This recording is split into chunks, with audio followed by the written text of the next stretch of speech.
I've been asked many times about how I do my decor, as I love decorating for every season. I'm sharing some of my fall setup, focusing on my dining table centerpiece. And if there's extra time in this video, I'll show you some of my fall tray setup in the kitchen.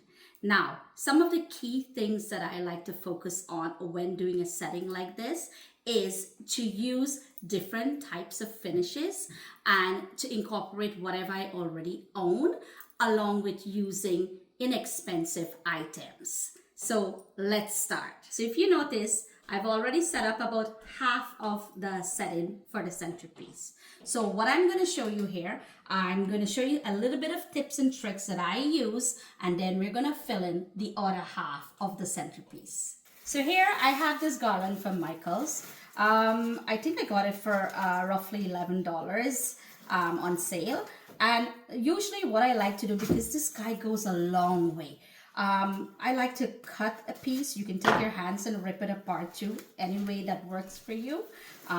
Usually this guy here I'm using, you'll see in a lot of the setup I have. So let's start here. I have this glass thingy. I'll just simply, I cut a piece from there and I'll simply stuff him in here. Now I have some pumpkins and I'll just place him like this. I'm following the other one that looks the same way towards the end. I'm just filling it as much as I want to fill it in, because then it shows, you know, that is completely full. And this is the bottom. I fix it. Voila, I'm finished with that piece. Now, this here, again, you can see that I love using things I already own. This is also for like milk. I just put some flowers inside. And you see here what I did. This is a piece of paper towel. Reason why I use that paper towel is because it's simple. It keeps it stable. Now you could fill this and keep it stable with any other thing that you like. I find it works very easily for me. It's hidden and I finish that quickly, right? Now over here, I also have, this is a drinking copper glass that, you know, you drink some pop or something with, but I use it again as a vase. Again, the reason I like to incorporate what I already have, saves you on some expense. So now I had this bought from Michaels. It had a pot that I didn't like, so I plucked it out and I plopped it down in here. I'm finished. Now next I have again a piece of the garland. I have the tray that I got from HomeSense. This tray was $16.99. I just I'm going to fill up this tray as usual. So I'm going to put the candle.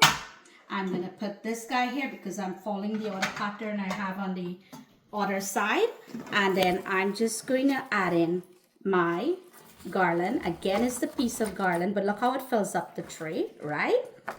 And then I'm just going to put some pumpkins and I'm finished. So now here I have this little guy. I love him so much. Again, he's supposed to have milk inside if you're having tea, but guess what?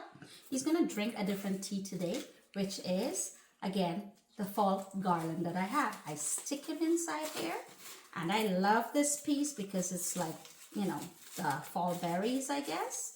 I just add him here, and then to keep it all in place, I'm using my paper towel again, and I stick my paper towel in there. Again, just to keep him stable is why I'm doing that. See?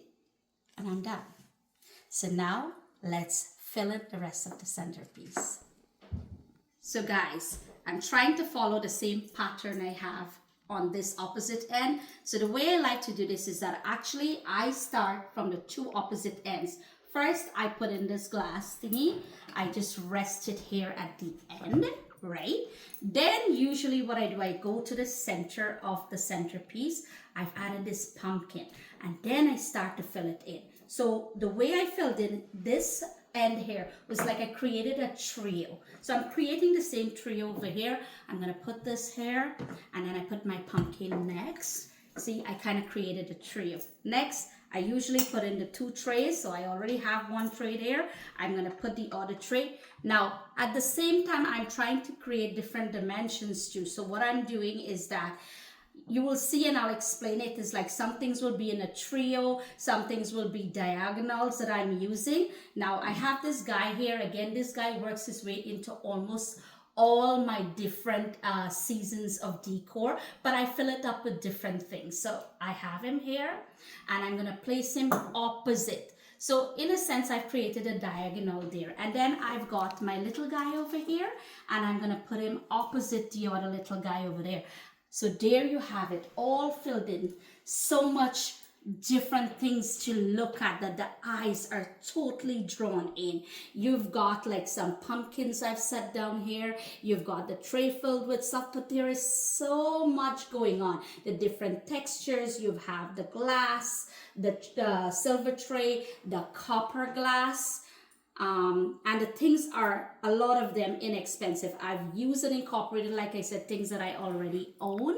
I've tried to use the garland, which is inexpensive, but it's gone into many parts of this centerpiece.